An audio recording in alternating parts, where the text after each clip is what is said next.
गुरु प्यारी सात संगत जी, आप सभी को प्यार भरी राधा स्वामी जी। करने वाले तो सब कुछ सतगुरु खुद ही होते हैं। नाम अपनी संगत का और अपने सेवादारों का कर देते हैं। सात संगत जी, पंजाब में एक नया सत्संग घर बनना था। वहाँ पर एक दिन पहले ही सारा सामान, ईंटें, रेत, सीमेंट और पानी के टैंकर रात को ही पहुँच गए थे। काफ़ी सेवादारों ने वहाँ पर रात को भी ड्यूटी दी। सुबह 4 बजे से ही वहाँ पर सेवादार आने शुरू हो गए थे। आते ही सब सेवादारों के लिए चाय और नाश्ते का प्रबंध सेंटर के सेवादारों द्वारा करवाया गया था। सुबह 6 बजे से ही सेवादारों ने अपने कमर कस ली और अपने प्यारे बाबा जी और हजूर जी का नाम लेकर सेवा शुरू कर दी। अलग अलग सेंटरों से और अलग अलग शहरों से वहाँ पर कुल 3700 सेवादार पहुँचे हुए थे और सेवादारों के साथ हर सेंटर से 5-5 मिस्त्री भी आए हुए थे। कुल मिलाकर वहाँ पर 700 मिस्त्री पहुँचे हुए थे। 1000 कट्टे सीमेंट और कई बड़ी बड़ी ट्रालियाँ रेत की आई और कई टैंकर पानी के आए हुए थे, क्योंकि इतना बड़ा काम बिना पानी के कैसे होगा। यह सारा इंतज़ाम एक दिन पहले ही हो गया था। 1.25 लाख ईंटें आई थी और कई मशीनें मसाला मिक्स करने के लिए आई थी। सभी सेवादारों ने मिलजुल कर सुबह 6 बजे से शाम 6 बजे तक सेंटर की बाउंड्री तैयार कर दी। सभी सेंटर वाले सेवादारों को बता दिया था कि यहाँ से यहाँ तक तुमने बनानी है और उससे आगे दूसरे शहर के सेवादारों को ऐसे बांटकर सेवा दी। सभी सेंटर के सेवादारों को यह था कि हमारा सेंटर अपने हिस्से की दीवार पहले बनाए। वह सेवादारों को लंगर के लिए बार बार बुला रहे थे, पर सेवादार कहते हैं लंगर खाने जाएंगे तो हमारा काम रुक जाएगा, इसलिए हम अपना हिस्सा बनाकर ही लंगर करेंगे। सात संगत जी, यह सब करने करवाने वाले तो सब कुछ बाबा जी और हजूर जी ही हैं, पर वह दोनों नाम अपने सेवादारों का कर देते हैं। उस संत संग घर के पास से आने जाने वाले लोग यह देखकर हैरान थे कि कल तक तो यहाँ पर कुछ भी नहीं था और आज देखो एक ही दिन में इन्होंने क्या कर दिया।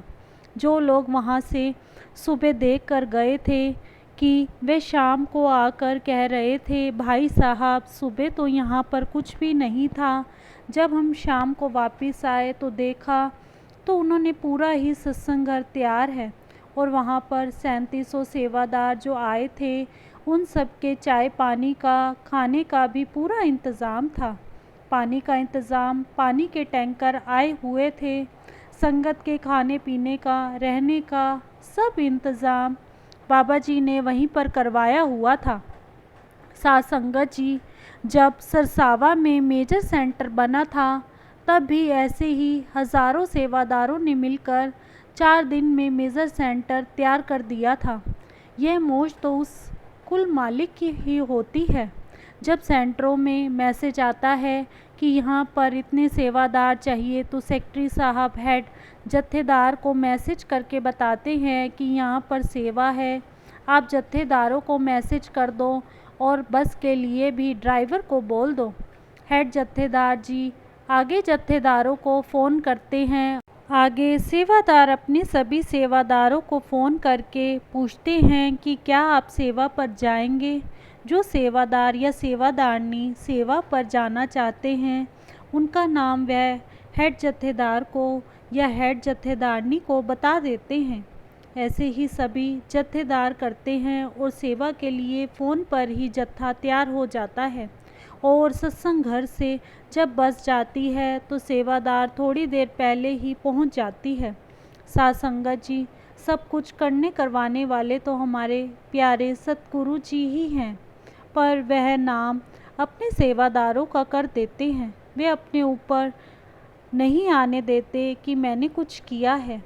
वह कहते हैं जो किया है उनके सेवादारों ने ही किया है। कोरोना में भी बाबा जी ने अपने सेवादारों के बारे में बताया था कि मेरे सेवादारों के जैसा कोई नहीं है। इन्होंने न सर्दी देखी और ना ही कोरोना जैसी बीमारी देखी। सेवा करने के लिए घर से निकल पड़े। साथ संगत जी, ऐसे ही एक बार बड़े महाराज जी के समय ब्यास में सेवा चल रही थी। वहीं पर सत्संग घर में कोई बिल्डिंग थी, उसको सेवादार तोड़ रहे थे। बड़े महाराज जी भी साथ खड़े होकर सेवा करवा रहे थे। वहाँ पर काफ़ी सेवादार लगे हुए थे। एक इंजीनियर आया और उसने कहा, महाराज जी, आजकल तो बड़ी बड़ी मशीनें आ गई हैं जो दिनों का काम कुछ ही घंटों में कर देती हैं। आप कहीं तो मैं वह मशीनें यहाँ पर मंगवा लूँ। महाराज जी ने उसे बड़े प्यार से कहा, बेटा, मशीनें तो दिनों का काम घंटों में कर देंगी, पर जो मेरे सेवादार हैं उनको सेवा कहाँ से मिलेगी। सेवा करवा कर उनके जो कर्म कटेंगे उससे सेवादारों को बहुत तसल्ली होती है। बड़े महाराज जी ने उस इंजीनियर को यही समझाया, मैं सब जानता हूँ कि बहुत बड़ी बड़ी मशीनें आ गई हैं तोड़ने फोड़ने के लिए, पर मैं अपने सेवादारों से उनकी सेवा नहीं छीन सकता। ऐसे सतगुरु जी का बहुत बहुत शुक्रिया। इसी के साथ एक छोटी सी साखी और है। सुल्तान मोहम्मद प्रजा की हिफाजत के लिए रात को भेष बदल कर घूमता था।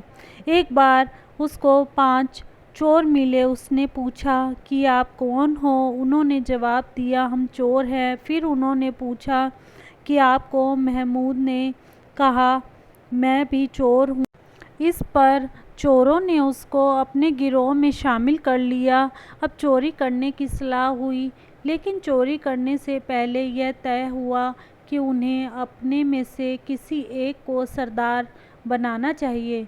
इस पर सब सहमत हो गए। सरदार चुनने के लिए ज़रूरी था कि सब अपना अपना गुण बयान करे, ताकि जिसका गुण सबसे अच्छा हो उसे ही सरदार चुना जाए। पहले चोर ने कहा, मैं ऐसी कमंद लगाता हूँ कि एक ही बार में रस्सी फंस जाती है, फिर चाहे हज़ारों आदमी चढ़ जाएं।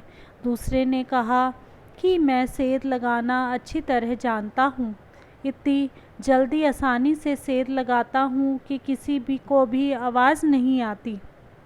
तीसरे चोर ने कहा कि मैं सूंघ कर बता सकता हूँ कि किस कमरे पर कहाँ पर माल पड़ा हुआ है। चौथे ने कहा कि मैं जानवरों की बोली समझ सकता हूँ कि वह क्या कहते हैं। पांचवें चोर ने कहा कि जिसको रात को मैं एक बार देख लूँ, दिन को उसे पहचान लेता हूँ। बादशाह सोच रहा था कि मैं क्या गुण बताऊँ। जब सारे चोर अपना अपना गुण बयां कर चुके, तब बादशाह ने कहा कि मेरी दाढ़ी में यह सिफत है कि चाहे कितने बड़े अपराध वाले चोर डाकू फांसी चढ़ रहे हों, ज़रा दाढ़ी हिला दूं तो सब आज़ाद हो जाते हैं। चोरों ने जब बादशाह का यह गुण सुना तो उसके सबसे अच्छे समझकर अपना सरदार बना लिया। नज़दीक ही महमूद का महल था। यह सलाह हुई कि बादशाह के महल में चोरी करें। जब महल को चले, रास्ते में एक कुत्ता भौंका। चोरों ने चौथे चोर से पूछा कि यह क्या कहता है। उसने कहा कि कुत्ता कहता है कि हम में से एक बादशाह है। सब चोर हंस पड़े, बादशाह भी हंस पड़ा। महल में पहुंचकर पहले चोर ने कमंद लगाई तो तुरंत लग गई, सारे ऊपर चढ़ गए। दूसरे ने सेंध लगाई, तीसरे ने खजाने का पता बता दिया। माल की गठरियाँ बांधकर नीचे आ गए। अपने इकट्ठे होने की जगह पहुंचकर चोरी का माल बांट लिया और अपने अपने घरों को चले गए। अगले दिन बादशाह ने अपने आदमी भेजकर चोरों को पकड़वा लिया और फांसी का हुक्म दे दिया। जब फांसी से चढ़ने लगे तो पांचवा चोर सामने आया कि बादशाह सलामत, मैंने आपको पहचान लिया है, क्योंकि रात आप भी हमारे साथ थे। हम पर रहम करो, अब दाढ़ी हिला दो और हमें फांसी से बचा लो। हम सच्चे दिल से प्रण करते हैं कि आज से कभी भी चोरी नहीं करेंगे, बल्कि अपने आप को हजूर की सेवा में सारी उम्र के लिए पेश करते हैं। बादशाह को दया आ गई, उसने दाढ़ी हिला दी। दाढ़ी ही का हिलना था कि पांचों चोर फांसी के तख्ते से नीचे उतर गए। उनकी हथकड़ियाँ और बेड़ियाँ खोल दी गई और वह हमेशा के लिए आज़ाद होकर बादशाह की सेवा में रहने लगे। इसी तरह मालिक भेष बदल कर और हमारे जैसा बनकर हमारे जैसे चोरों ठगों को सीधे रास्ते पर ले आते हैं। वह कहता है कि इस रास्ते पर चलो। तात्पर्य यह है कि जीवों के उद्धार के लिए संतों को सब कुछ करना पड़ता है। इसी के साथ इजाज़त चाहते हैं, मिलते हैं अगली साखी में। तब तक के लिए राधा स्वामी जी। अगर साखी अच्छी लगी हो तो कमेंट बॉक्स में राधा स्वामी अवश्य लिखें जी, और चैनल को सब्सक्राइब करना ना भूलें जी। राधा स्वामी जी।